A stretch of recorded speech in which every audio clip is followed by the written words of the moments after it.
আসসালামু আলাইকুম ভিউয়ার্স। আলহামদুলিল্লাহ, আল্লাহর রহমতে আশা করি আপনারা সবাই ভালো আছেন। আপনাদের আমরাও ভালো আছি।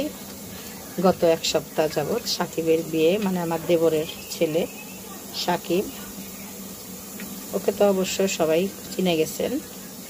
আর ও আসলে আমার নিজের ছেলের মতো, খুবই ভালোবাসি আমরা সবাই ওকে। তাই ওর বিয়ে হলো। বিয়েতে আমরা ছোটোখাটো একটা প্রোগ্রাম হলো। প্রোগ্রামে খুবই ব্যস্ত ছিলাম। একটু একটু করে আপনাদের দেখানোর চেষ্টা করেছি, বাকিগুলো দেখাবো আশা করি।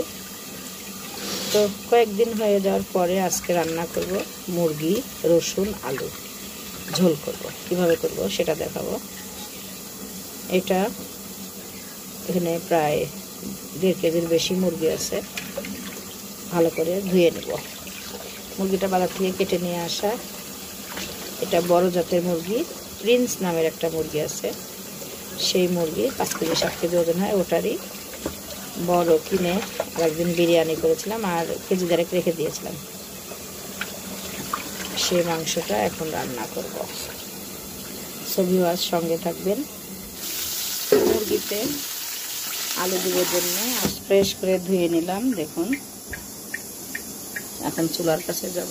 চুলায় একটি রান্নার হাঁড়ি দিয়েছি। তেল দিয়ে দেবো এখানে প্রায় 100 গ্রাম। কারণ ভিউয়ার্স, এই মুরগিতে এমনিতেই অনেক তেল থাকে। আর আমার গলা বসে গেছে ভিউয়ার্স। হাঁড়িতে 8-10টা সাদা এলাচ, মানে ছোটটা দিয়ে দিলাম, তেজপাতা 4 টুকরা, আর লবঙ্গ 6-7টা। একটু কম দিলাম কারণ আমার তো গরম মশলার স্পেশাল ফাঁকি তৈরি করা আছে, সেটা দিব। চুলার জালটা একটু কমিয়ে দিব। গরম হয়ে গেছে, এবার মাংসগুলো দিয়ে দেব।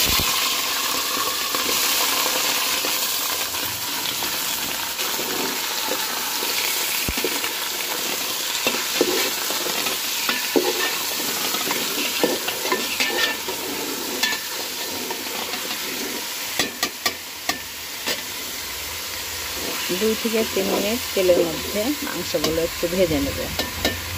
মাংসের মধ্যে লবণ দিয়ে দেবো স্বাদ মতো। ভিউয়ার্স, একটা কোয়া রসুন দিয়ে দিলাম, আর এখানে আদা রসুন মিলে 2 টেবিল চামচ দিয়ে দিলাম। আদাটা 1.5 টেবিল চামচ, রসুনটা 1 টেবিল চামচ। কারণ রসুন এখানে কোয়া রসুন ইউজ করছি, আবার গোটা রসুন মাংসের মধ্যে দিব, সেজন্য একটু পরিমাণে বাটা রসুন কম দিলাম। ভিউয়ার্স, আমার গলা বসে গেছে, কারণ বিয়ে বাড়িতে বুঝতেই পারছেন কথাবার্তা বেশি বলতে হয়েছে। কেন জানি হঠাৎ করেই গলাটা বসে গেছে।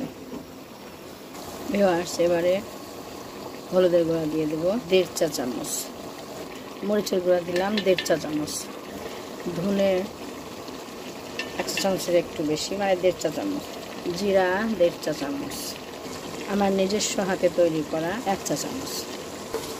ভালোভাবে নাড়াচাড়া করে এগুলো খালি তেল, 1/2 কাপ মতো পানি দিয়ে মাংসটা ঢেকে কষাবো 5-6 মিনিট।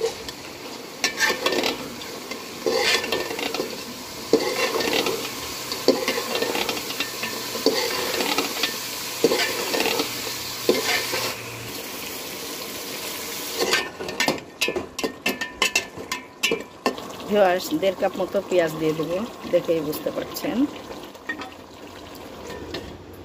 ঢেকে 6-7 মিনিট কষাবো, মাঝে একবার নেড়ে দেবো। ভিউয়ার্স, 10টা দেশি রসুন, কিন্তু বড় সাইজ, দেখলেই বুঝতে পারবেন। এই যে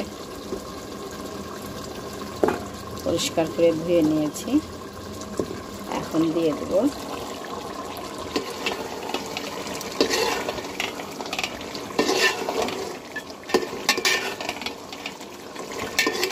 রসুন দিয়ে আবার 5 মিনিট মতো কষিয়ে নেব।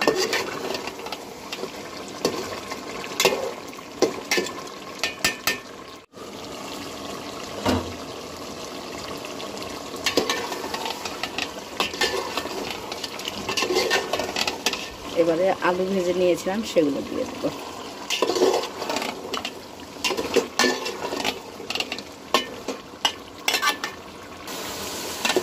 ভিউয়ার্স নাড়াচাড়া করে কষিয়ে নিলাম।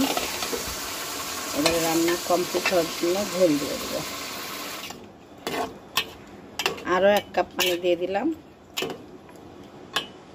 1.5 কেজি মতো পানি দিয়েছি। একটু ঝোল রাখবো জন্য বেশি পানি দিয়েছি। রান্না কমপ্লিট হতে সময় লাগবে 15 মিনিট। এখন চুলার আঁচ ফুল পাওয়ারে থাকবে। 5 মিনিট পরে জালটা লো হিট করে দেব। তাহলে নিভু আছে রান্নাটা ভালোভাবে সিদ্ধ হয়ে যাবে। সো ভিউয়ার্স সঙ্গে থাকবেন। ভিউয়ার্স রান্না হয়ে গেছে, মৃদু আছে, দেখলেই বুঝতে পারছেন। এখন চুলা বন্ধ করে দেব এবং নামিয়ে পরিবেশন করব। এই রেসিপিটা ভিউয়ার্স রুটি, পরোটা, সাদা ভাত, পোলাও সব কিছুর সঙ্গে খুব ভালো লাগে।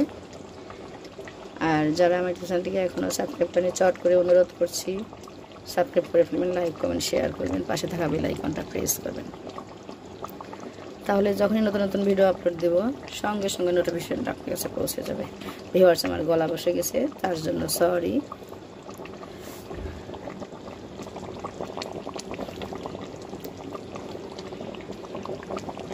সো ভিউয়ার্স ভালো থাকবেন, সুস্থ থাকবেন, আমাদের জন্য দোয়া রাখবেন। আসসালামু আলাইকুম, আল্লাহ হাফেজ।